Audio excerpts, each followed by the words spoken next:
Hello. Oh, let's try this again. Take two, 602. You can hear me, Mr. Dawkins? I can hear you. Okay, great. I apologize. It was completely live streamed, I believe.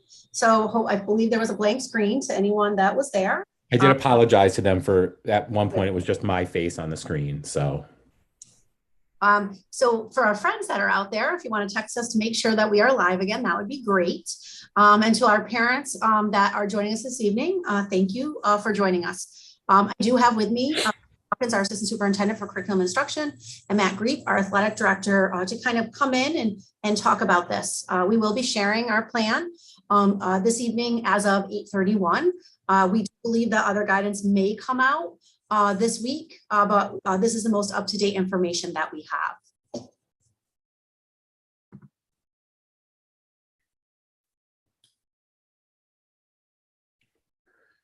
Mr. Dawkins, thumbs up, reopening plan? Great. A year ago, we had a reopening plan much earlier than this. We had information, we were able to do town halls earlier, and we quickly realized this year with all the changing things happening in New York and where we were, that we would not be able to have that plan because we would only be changing it along the way. And so we feel pretty confident now. What we're about to tell you is the most up-to-date information. Again, a year ago, our goal was simply to open school. We were hopeful that we had the elementary full-time, which we did, and we had to be at a hybrid model. We had hoped last year that we would be at a full-time model for 6th through 12th grade. And unfortunately, we only made a full-time model pre-K through 6, and we had to keep the hybrid model. So as we start this year, our motto for this year is 100% students back 100% of the time in the safest way possible. So really, we have 3 chief priorities for us as a district and working with the administration on reopening. Obviously, bringing school back to school in person, 100% capacity, safely maintain in person, and we'll talk about the strategies we're using to do that, but also maintaining all of our offerings of co-curricular, extracurricular activities, and athletics for students. We want to focus on our social emotional health and even the general health support to all students. We know that our students didn't just lose academics last year, especially at the 7th through 12th grade level, but they lost all the extra stuff that was going on that we knew we had to get back. And those were things that we wanted to make sure we did starting this summer, but also throughout the year, our goal is to maintain these as much as possible. Mr. Dawkins, do you want to talk for a minute about the things that we did over the summer in regards to trying to bring some of this back? Sure, we were really lucky this year to, at the end of May and beginning of June, to be able to be handed ESSER money through the American Rescue Plan, and using that ESSER money that we got, we started right away by setting up programs that we haven't had in the past. So obviously we still had our regular summer success program, which was academic support for students. And that happened for 6 weeks this summer. But in addition to that, we offered a number of enrichment programs that were very highly taken advantage of. We had a wonderful music program where a number of our music teachers throughout the district offered different types of learning opportunities for students, including instrumental performance, singing, as well as some theatrical performances. And all of that took place at the middle school. So that was really fun. I was able to see some of those in action, and the kids were definitely enjoying themselves. We also had a number of athletic opportunities that filled up very quickly as soon as we published the information. I think we had 100 or so people sign up on the first day, but a number of our sports teams offered training and conditioning, as well as skill building activities over the course of the summer, and those were very popular as well. Something else that we did that was a lot of fun this summer was the library book bus, which traveled to different parts of the South Glens Falls community, both north and south, on Tuesdays and Thursdays during the summer. That actually just ended a couple of weeks ago. I was able to go on a ride with them, and really thankful for our library media specialists and a number of folks, teachers and support staff, that came out and worked on the library bus to make sure that books got to our students during the summer. I know that they had a number of regular families that would visit them. And that's something that will continue throughout the next several summers. So really excited we were able to get that off the ground as quickly as we were. especially with the help of our transportation department and kind of retrofitting a bus. So those were some of the really fun things that we were able to do this summer that kind of helped distract us from all of the craziness going on with continuing another summer of reopening our district in the world of a pandemic. Thanks, Tim. Brissy Tracy will also be joining us soon in case we have any health and safety questions to answer along the way. I'm going to stop for a second. I'm going to let you take a minute.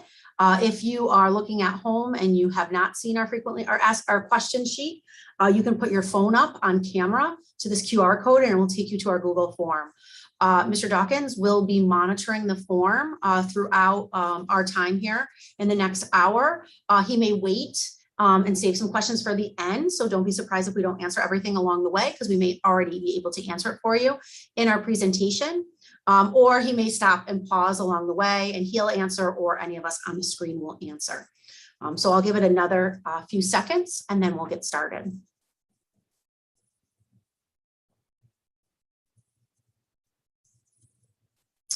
So you may have heard people talking about a tiered mitigation approach. We have been working not only with our 31 school districts in the area, but also throughout the capital region to really take a look at the regs of the CDC, what the New York State Department of Health has said, and then what also we did last year, because we learned a lot. We opened last year, we weren't sure how it would go, and then we made adjustments along the way. And so when we talk about a tiered approach, what it is we really look at the transmission levels that the CDC puts out by county. And I will show you those in just a second. There are 4 different transmission rates: low, moderate, substantial, and high. Unfortunately, Saratoga County for the last few weeks has been in the high zone. We did start the summer off in the blue, and so we were able to modify a few things for our summer school. We also know that when we were doing a reopening plan, that a majority of the people that we have with us are 5 to 11-year-olds, and there is no vaccination for them right now. And so we wanted to be very conscientious of what that looks and feels like when there's no opportunity for that. We had to take a look at quarantining rules and universal masking, and that weighed in on this, but then really the New York State Department of Health also weighed on this most recently. We always look at our new federal and state regulations. And as I said, I do expect even more state regulations to continue to change. And then across our districts in the area, we're looking at what we're calling school environment measures. And really it's the daily averages of positive cases. Our positive cases could be different than other Saratoga County schools, and we want to make sure that we're paying attention to that. We're going to talk about screening testing. South Glens Falls was a school that did that last year. I'm not sure we called it exactly that, but I'm going to share that with you and talk about what that looks and feels like when we participate in that. And obviously that's always by permission in these areas. And then we'll also have to look at our absentee rate. How many are we quarantining? Is the plan working? Do we have too many in quarantine or isolation? So do we need to adjust the plan along the way? You're going to see these things and they're going to be quite similar to you from our reopening plan last year and also from all the things that you're hearing throughout the media and what's important. It is layered mitigation. And so we take a look at all of these. One strategy doesn't necessarily top any other strategy, but the more that we do in a school and how we monitor that, the better off we are for our students and our staff. I can tell you that the very first bullet says promoting vaccination. And I know that people are watching me right now that are very for vaccinating all people. And I also know that there are people watching me right now that are very against it. And that is absolutely your choice. The school district is not mandating vaccination. And right now, New York State is not either for students or staff members. However, CDC does say that we should promote vaccination because if we want to get back to as normal as possible, this is the quickest way to do that. We're going to talk about mask use. We're going to talk about physical distancing. They replaced that word with from social distancing last year. And obviously all of these things that you've heard before, we will touch on this evening.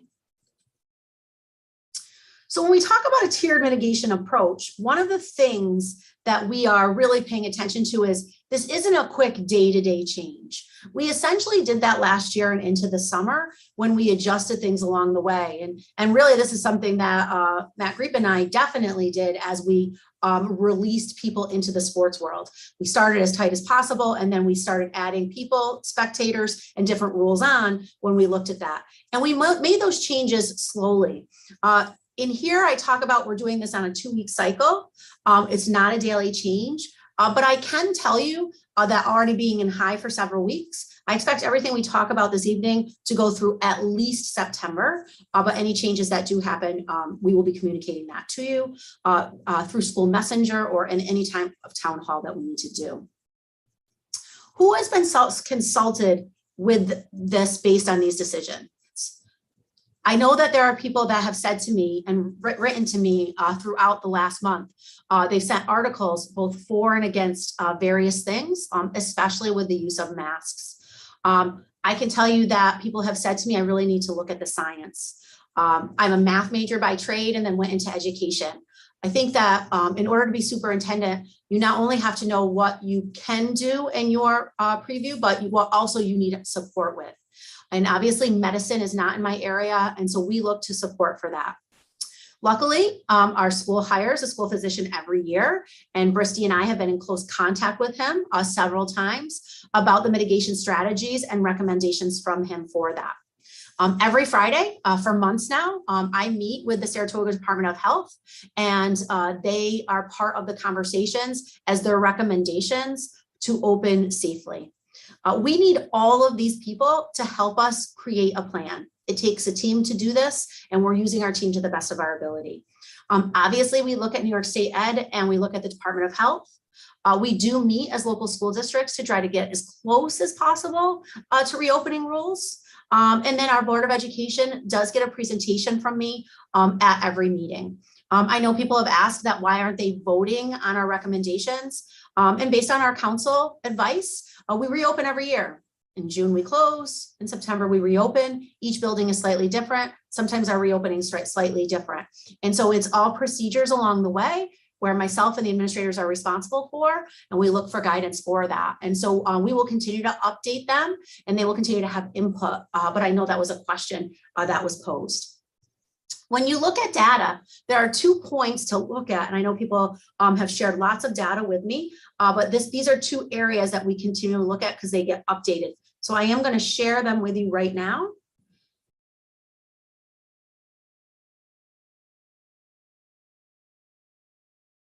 Mr. Dawkins, you see Saratoga County, correct? Yes. So this is the Saratoga County one. I can tell you this morning when I did this, we were at 4.7%. And as of right now, we're at 4.6%, which still puts us in the high category. And the number of tests that test positive in our county in the last 7 days are 386. And I can also tell you that this is definitely affecting our school district. Some of those positives are students, family members, or staff members. And that is something that we're working closely to pay attention to as we get back to school for that.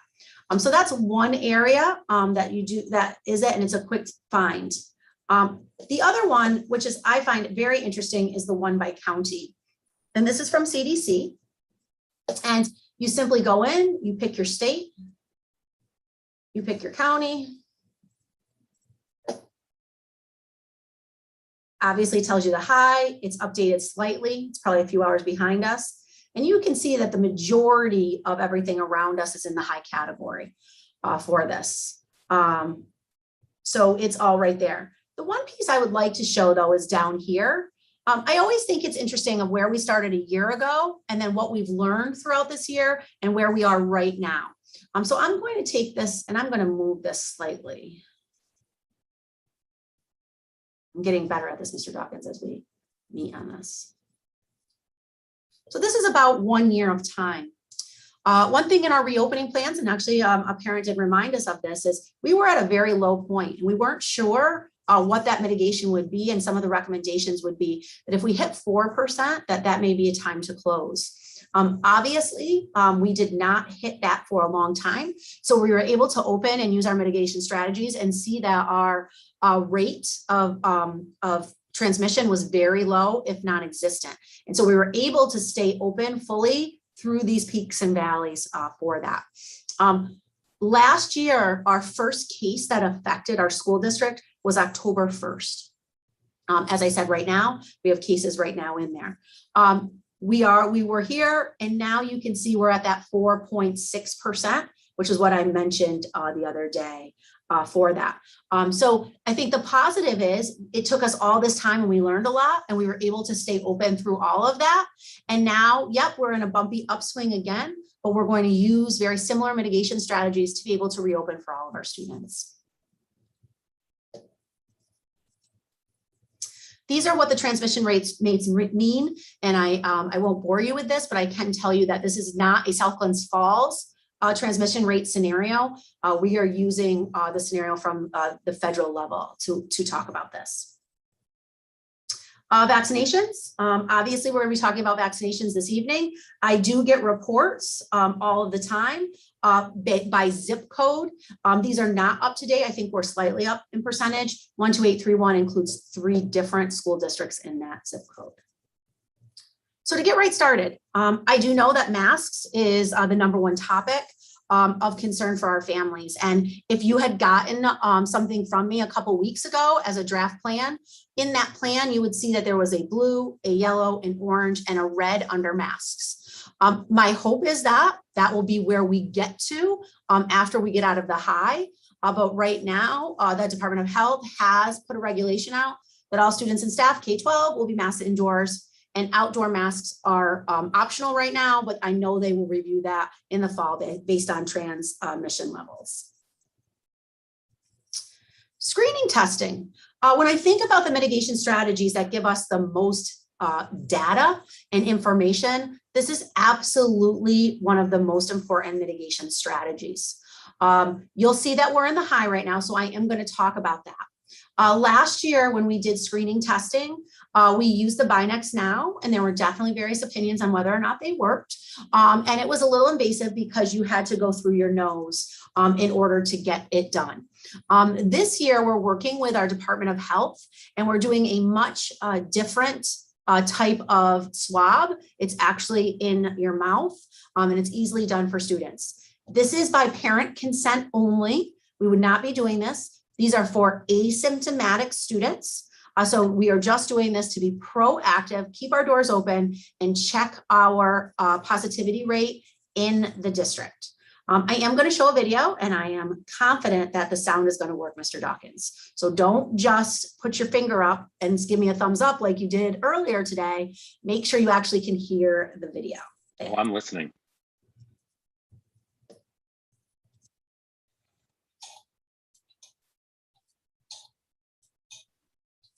I don't hear anything. You don't hear anything? I don't. All right, I'm going to try one more time. Oh, it's probably because I got kicked off. Now I'm back. Okay, take 142 today.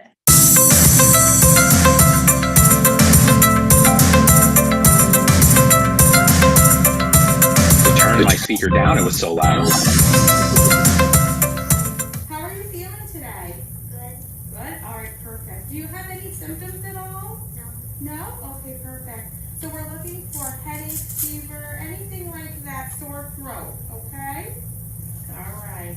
So today you're going to swab your cheek, inside of your cheek. What you're going to do is you're going to take the swab, you're going to move it around, trying to stay away from your teeth, on the side of your cheek with the saliva pools. 5 seconds on one side and then switch it to the other side, okay? Then you're going to stick it back into the tube, and you're going to tighten the cap and set it back down, okay? All right, perfect. So here's that. So you're going to open it right here at this end.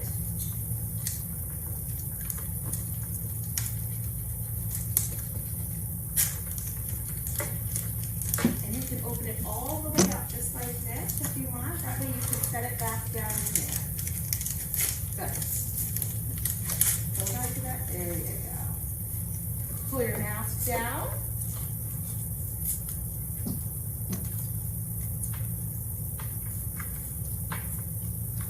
Perfect. Open the cap.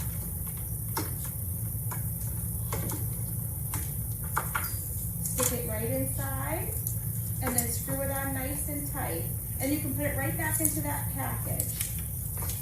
Perfect.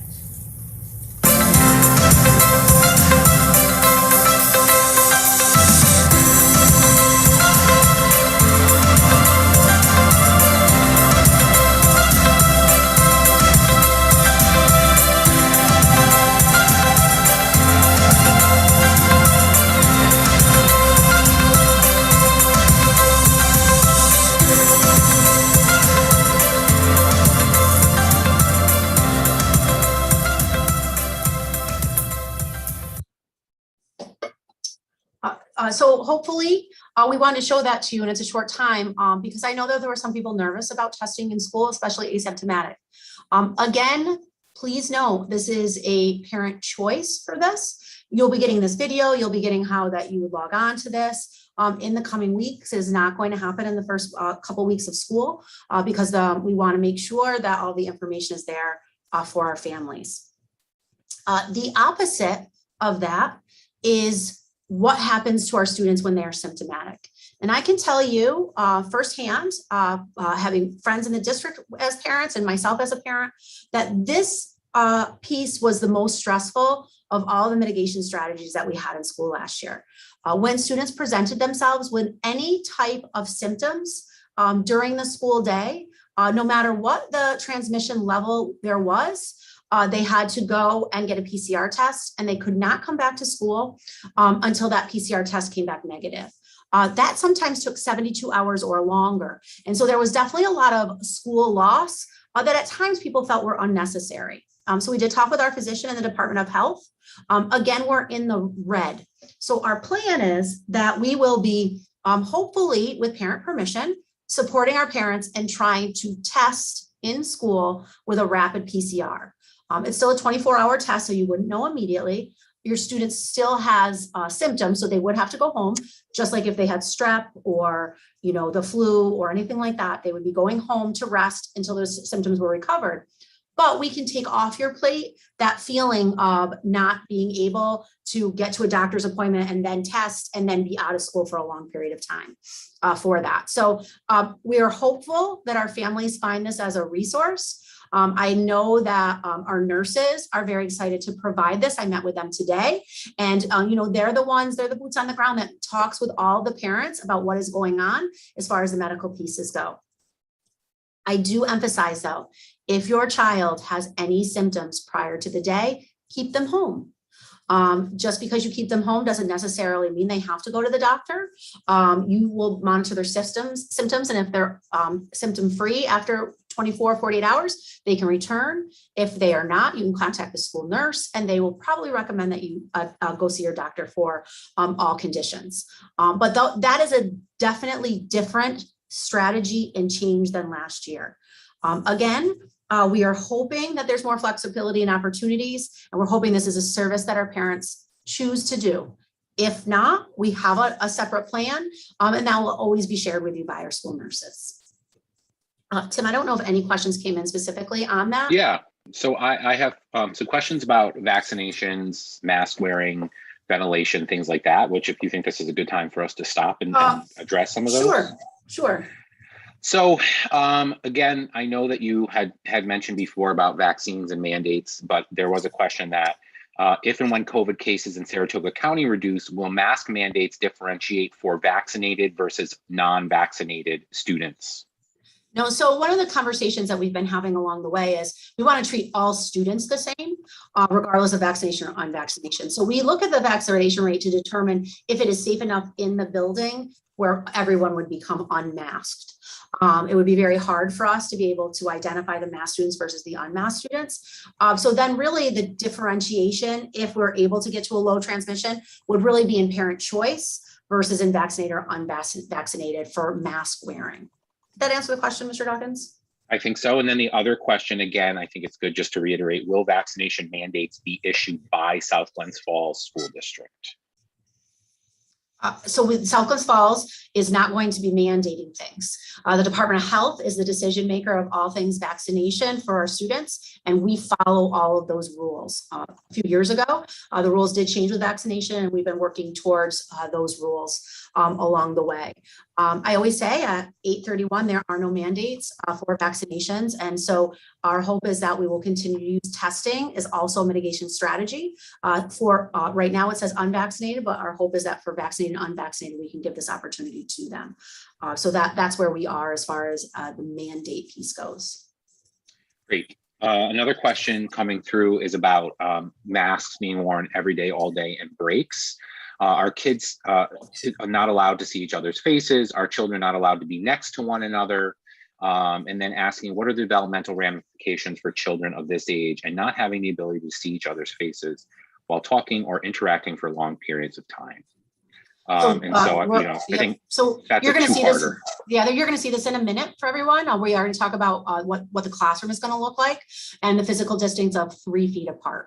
Outside, there's no masks. Outside, they can be with their own group of students. They can also be with other groups of students. So they will have opportunities during the day to be able to see each other for that.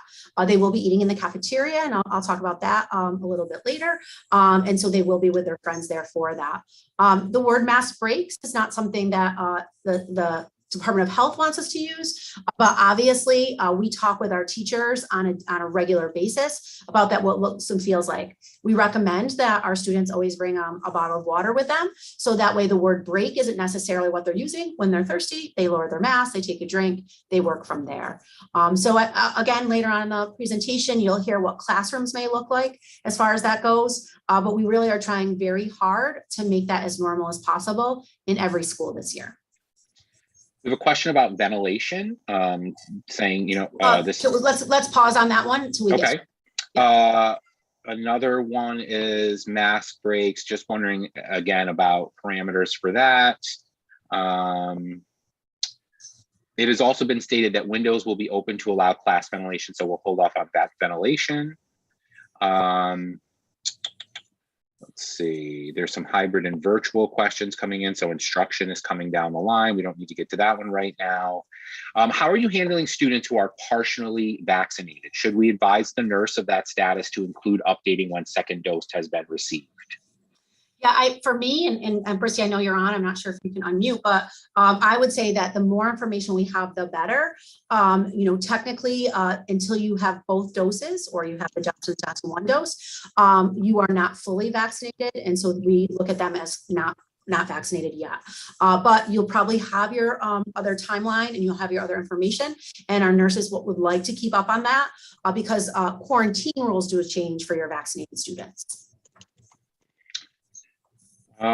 And then regarding testing, some tests have been recalled due to giving false positives and negatives. Which tests will you be using specifically? Yep, so it's called Quadrant. It is a PCR test. It is not necessarily the rapid test, which people were concerned about last year. We are working with the Department of Health to get that. It's still a 24-hour turnaround, but that is why we're choosing that one because it is the PCR. Okay, and that should be it for now. We can come back to some of the other ones. Great. Quarantine and isolation. This is the same thing as I sent out a few weeks ago. The two places here is fully vaccinated students and staff do not need to quarantine if they are asymptomatic. That piece is there. If even a vaccinated person comes down with symptoms, then we have to test them to see where we are. Again, negative tests, they come to school. Positive tests, then we have to isolate them with the Department of Health. The one part here is student to student contact can now be 3 feet. And that was a large change towards the end of last year for that component. Athletics and extracurricular activities, we are in the red. Quite honestly, CDC states that we should be all virtual. And we know that we can do a better job than that. We did it when we reopened last year, and we know where we are right now. Matt, I know you're a busy dad at home right now, but I'm guessing through the trees or the grass of what I'm seeing, you might be able to talk about where we are in terms of athletics right now. All right, I'm getting a little break here. They just went into the other room, so I will try my best to keep it short. So, like as Christine mentioned, we are going through a phased approach. If you go to the athletics Twitter page right now, the most recent tweet is outlines and protocols that the rest of the Foothills Council schools are going to be following. So, if you're interested to see what other schools are doing in comparison to what we have set up, please visit that link. Everything is very similar across the board. But, as Christine said, we are going to take this in phases. As of right now, we are in a high transmission area, and the CDC recommends that we shut down all high-risk sports. We don't want to go there. We want to continue to build upon the success that we had in the last 3 seasons in the condensed season cycle. And I think our policies, our procedures, the structures that we had in place proved successful, as we were one of the very few schools that had to shut down a team or a season for that matter. So we have proven that we can be successful in mitigating COVID and still giving our extracurriculars and our athletes an opportunity to continue to get back to normal. So again, it's going to be revisited every few weeks. As you can see, it's phase 1, 2, 3, 4, and 5 to try and ensure that we can see our seasons through. Thanks, Mr. Green. I'm always impressed that you can do all of that with background noise going on. So I don't understand why they're camera shy so much. By now, they should be right there on your lap at all times. As he's talked about with athletics and extracurricular, we are testing. We've already started our testing right now with our students. They're very used to it. The one piece that's a little different here when we talk about high risk is also band, chorus, and orchestra. If you have a child that's in one of those, we want all of those to run. So once school starts, we're going to be looking at those to see if voluntary testing should be done and to really talk with families on that. So we will be looking into this, and you should be getting information from your choral or band or orchestra teachers. Here's where some of you have asked questions, and maybe we'll answer the questions along the way, and maybe we'll need more support with Tim asking me the questions. But physical distancing, the new rule is to the extent possible, students and staff will be 3 feet apart. That is the rule for all transmission areas. And that is why we're able to have students work together. Students will be sitting closer in proximity. There will be times where they can do labs together. All of those things will take place in the classrooms this year. Hand washing and respiratory, that's all exactly the same as last year. Our elementary teachers did an amazing job of teaching even our smallest children how to have these proper practices, and we will continue that. Our cleaning and disinfecting has never been better. I took a walk through at least 2 of the buildings today, and we are clean and ready to go for the start of the school year.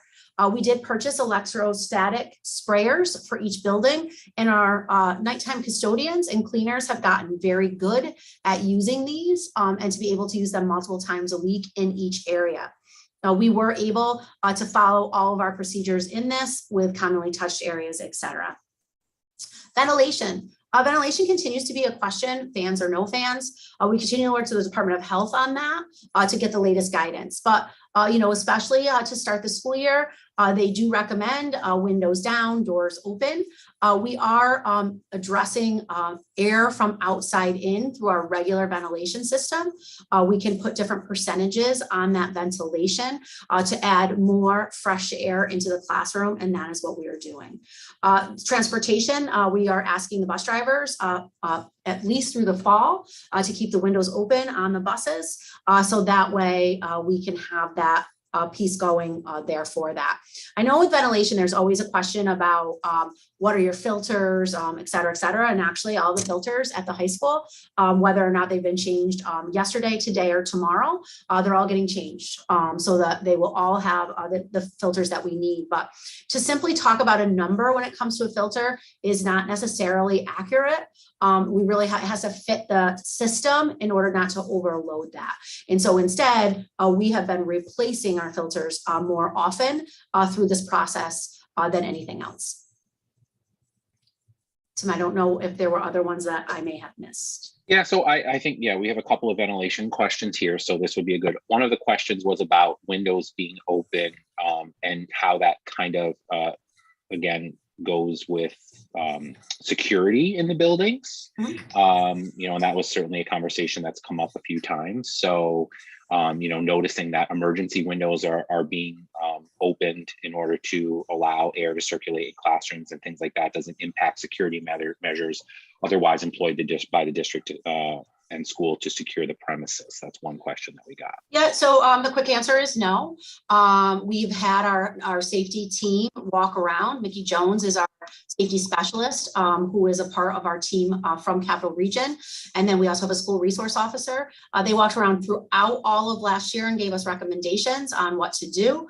We were able to use quick locks into all of our doors, so that way we can still shut them and lock them as quickly as we need to for that. They will be doing walkthroughs this fall again, and we will be practicing our drills to ensure that our safety is still there for those practices. We also had a question about ventilation and introducing fresh air in the winter time when the weather changes. Yeah, so we monitor that. So again, I don't ever claim to be an expert on anything HVAC in that component. But we had our automation systems company come in and work with our maintenance and mechanic staff last year to talk about how heat and fresh air is used for a ventilation system. So they have rules and requirements that they always share to ensure that we're not overtaxing the system, yet still providing a comfortable environment for our students. Okay, let me see here. There's a few other ones that came in. There were some questions about the cafeteria. Is this an okay time to ask those questions? Sure. Okay. So one of the questions was, can you please expand on what you mean by full cafeteria use? How does this compare to what was done last year? And this person indicates that they chose a full virtual option. So they're not really sure what last year looked like during lunchtime. Will students be 3 or 6 feet apart? Is the room completely occupied? Will students be facing one another? What new information and data do you have that makes this a safe choice for unvaccinated elementary students, considering the fact that they will be unmasked while eating, talking, laughing for a prolonged period of time? And are we open to changing this? So this is again based on the recommendations from the Department of Health that it is at 3 feet for that. When I talk about the use of the entire cafeteria, one of the things that we did is we kept at the elementary level some students in their classrooms to eat. I can tell you that when I look at the data of how that helped them, it was not at all. The students that were stuck in the room all day long really did not enjoy school, where at least the move to the cafeteria made them feel that there was something different and a change for that. We did have students across from each other last year. They were 6 feet apart. This year, they're 3 feet apart. We will be moderating that. So to say change is never going to happen is not true. It will be based on how the Department of Health takes a look at things. We are expanding the cafeteria space. So at the high school level, we still will be using the auditorium because we have a large number of students here at the same time. We are adding outdoor space we already had that at the high school. Tim, do you want to talk about the conversations you've been having at the middle school? Yeah, so in fact, we just did a walkthrough of the outside of the middle school today to see how we could set up some picnic tables out there. It's a little bit harder to do at the middle school than it is the high school, because if you've seen the high school outdoor eating, you see that it's right outside of the cafeteria on a flat space, mostly paved. At the middle school, if you've been there, you know that there is a hill that is right outside the cafeteria that goes down to our practice fields. And it starts pretty quickly outside the door. So in order to accommodate outdoor eating there, we would have to put picnic tables farther down underneath some of the high ropes course system that is down there, which would work well. We just have to make sure that we have staffing in order to make it happen. We also have to make sure that we have the tables. And I know that our interim middle school principal, Mrs. Stellato, is working with a couple of different businesses locally to try and secure picnic tables for the beginning of the year. Perfect. I usually by now, Mr. Dawkins, there's a question on extreme heat. There isn't one? There is. There is a question that says, And again, this was a ventilation question. I don't mind kids wearing masks. In fact, I support it. I do worry about kids being in a hot classroom wearing masks all day. If this is our new way of life, why has the school not done anything to install air conditioning? We have money for new playgrounds and extensions, but not air conditioning. How is that not a priority? Well, playgrounds have 6 digits in their number. We were able to put that in our budget for our capital projects. I can tell you that the last capital project in New York State that tried to give air conditioning to all schools, it was over $20 million. And we do not have that capacity for that. So we try to add air into shared spaces as much as we can. Libraries, cafeterias, et cetera. We will constantly be looking at that for that. However, I'm so glad people ask about the extreme heat because one of the things we did this summer before going to mask optional was send out emails to our teachers to know that heat is a problem and we want them to feel comfortable. And so if students do need to take that break because they're feeling overheated, that we recommend that they do so. Also, the walks and the things outside, that gives them full breaks because masks are optional out there. So that piece is there on that. So I think, for the extreme heat, we will be constantly communicating with our teachers on those very specific days. I've already checked the weather for the first few days of school and it's in the 70s, which makes me very happy that at least the very first couple of days, we can get ourselves back in and have full students here in a comfortable environment. And then we will be monitoring every day from there.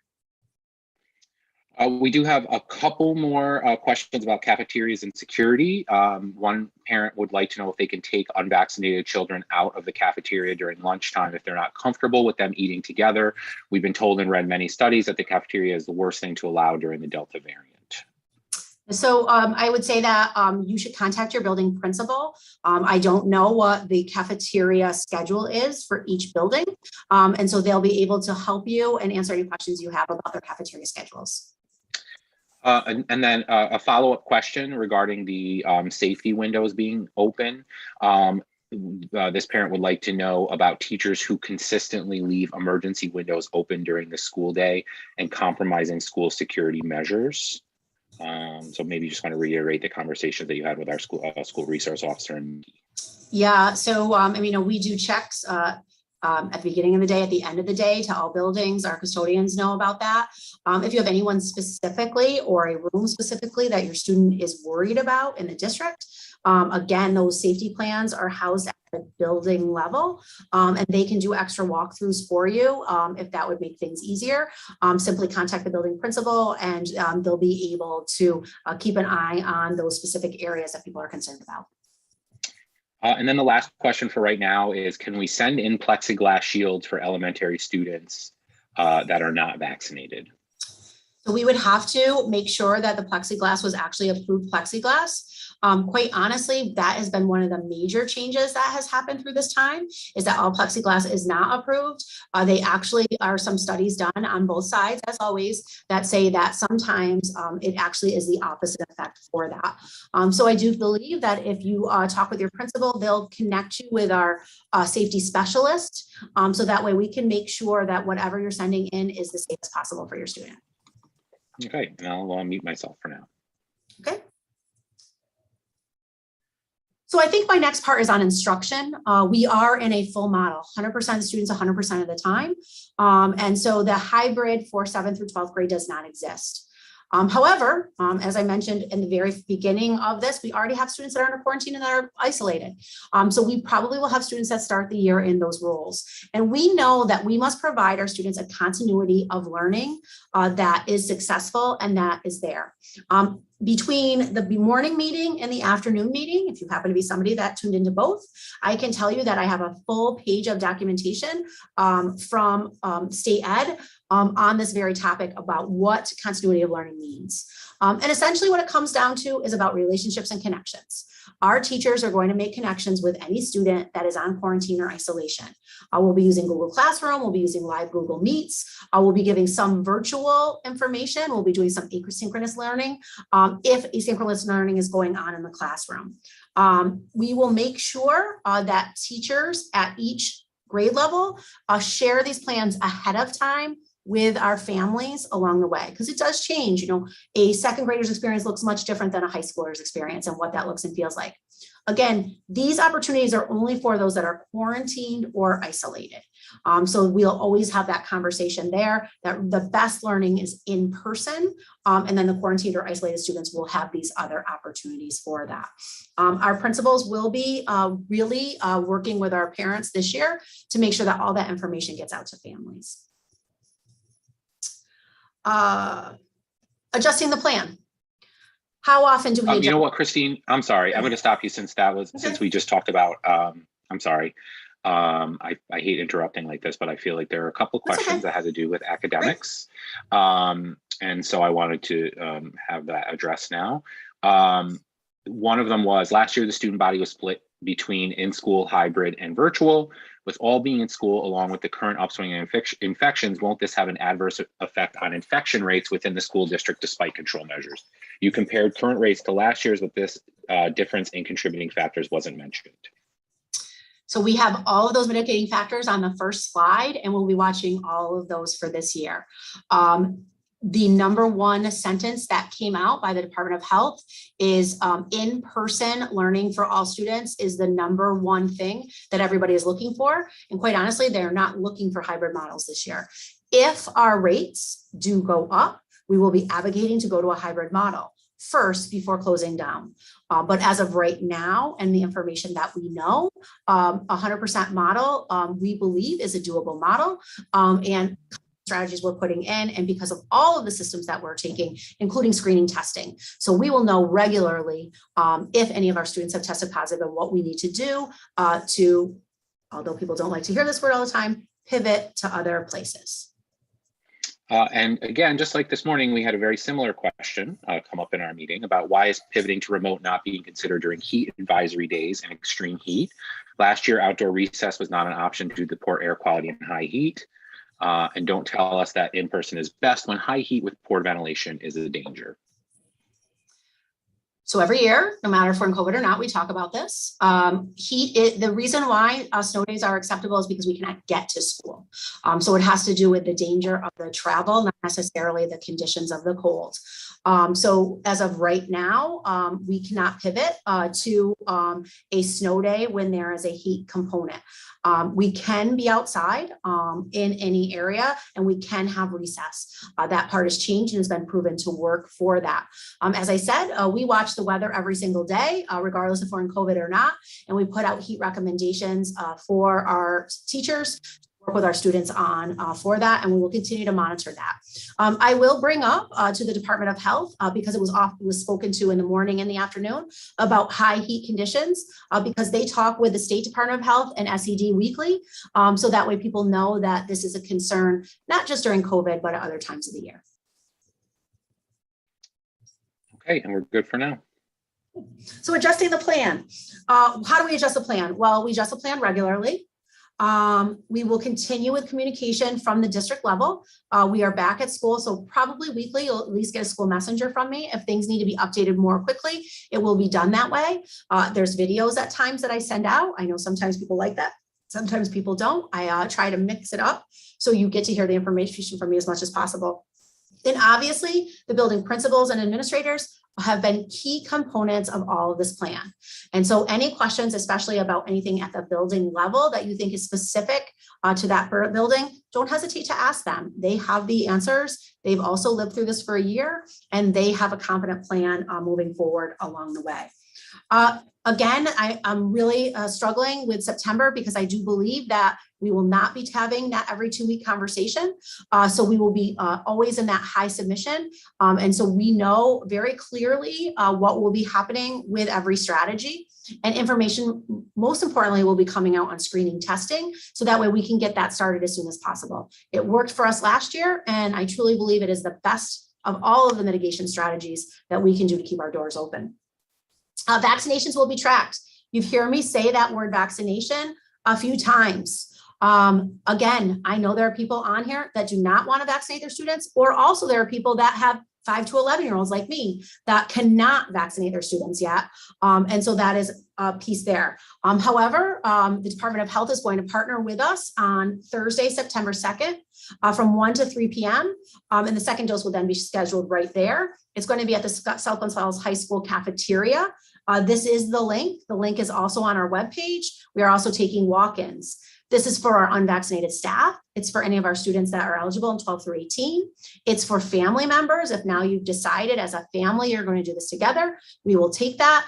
It's for elderly family members that maybe haven't been there. So, this is really all inclusive, and we will come one, come all, because we want to be able to provide the resource. Again, if you are somebody that is not okay with vaccination, we are also fine with that. We just want to make sure we're providing any opportunity for our families along the way. And if the safest place is here at school, we're going to continue to do those.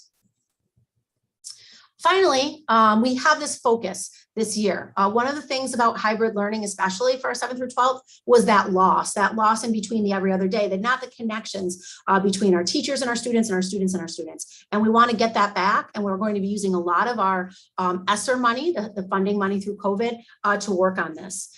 You will be hearing from Janelle Sipowicz, who is our new director of counseling / social emotional learning. And she will be sharing lots of information this year on opportunities for our students and families. One of the first ones she's going to share is what's called Gaggle Therapists. And I'm going to turn it over to Mr. Dawkins so he can talk just a little bit about what this is. Yeah, this is something that we're really excited about. So obviously over the last several years and even before COVID came about, we've been working, starting especially with our mental health task force back in the 2018-19 school year, to talk about where we were doing well when it came to mental health support and social emotional learning, and where we needed some growth. And we are really lucky in our district to have a number of emotional and mental health support staff in the district, either whether it's our school counselors at the middle school and high school, our social workers, K through 12. We do have one social worker in every building, our school psychologists, and our 2 dedicated therapists from Saratoga Center for the Family, which is an insurance-based program. They each have a caseload of about 30 students, K through 12. Those have all been great things. One of the things that obviously we've discovered through the pandemic is that more and more kids and adults, staff, students, families need mental health support. And in districts like ours, where often the school district is one of the centers of the community, we try to offer that support as much as possible. We have been working with the company Gaggle for a number of years now as they monitor our Google suite of products. Whenever there is things that are published through Google Docs or email or on our Excel spreadsheets that students are using, whether it's during the school day or after school hours, because all of our students have their own Chromebook and they're using our filter, we need to make sure that we are aware of when there are inappropriate things being sent through our system, self-harm, suicidal ideation, any kind of harassment. Our administrators are notified of those things, and they have a tiered system in order to notify us so that we can work with families in order to address those concerns. Gaggle has also seen that there needs to be mental health support, and they have now started virtual counseling. If you participated in counseling as a patient right now, as a client, you know that the majority of counseling is actually being done virtually, sometimes over the phone, but mostly virtual, and that it can be very effective. It's also helpful. So one of the other things that our families struggle with is often getting into a therapist. Therapists' caseloads are packed right now, just like our own building folks are. And so this service allows licensed New York State mental health counselors to work directly with students and families and staff at no cost to students, families, or staff. This is something that is funded by the district through our ESSER funding, and it is completely virtual. It's typically 45-minute sessions once a week. The average is 8 to 10 sessions over the course of treatment. And this is not something that we would certainly do without parent permission. Parents would be involved in the intake process. This is also something that's going to be offered to our entire staff, and our Director of Personnel Development, Flora Covey, will be the contact person for that. But we're really excited to be able to offer this, especially for those families that have really been searching for mental health support and haven't been able to get into an office. And that is rolled out. That is going to be happening. All of our community is going to be getting flyers and notices on how to connect with the appropriate folks in order to get referred to that. And it's going to be another tool in our tool belt to help us pull ourselves through this ongoing pandemic, this challenging time. Thank you, Tim. I did just, while he was talking, pull up the QR code again for the Google form for any questions that you have along the way. Again, if questions come up after this, please don't hesitate to write any of us on the call at any time. This is what we do. We want to reopen safely for that component. I'm not sure, Tim, I'm going to stop sharing. And I don't know if any other questions came in or conversation factors that you want to bring up. Yes, we do have a couple that were left here. One is, if students are 3 feet apart while eating and unmasked, could this potentially require more students to quarantine? So that the reason why we can go 3 feet is because of the recommendations by CDC to be able to go 3 feet, especially at the elementary level. Student to student contact, the exemption is there. When we have the exact rules on quarantine from all the counties, we'll obviously readjust that if we need to, but they know that all schools are planning to go 3 feet in order to get all students back. Another question, simple one, is somebody was just wondering who we use for our district physician. Hudson Headwaters. And then this question is again about vaccine mandates. Should a vaccine become approved and mandated for younger children, will my child's physical attendance at school be considered, quote, implied consent to vaccinate them without written parental consent? So we're not in the business of vaccinating students. We provide the support of vaccination clinics. We do nothing without parent consent. We do not test for being COVID positive without parent consent. And we for sure are not in the business of vaccinating anyone.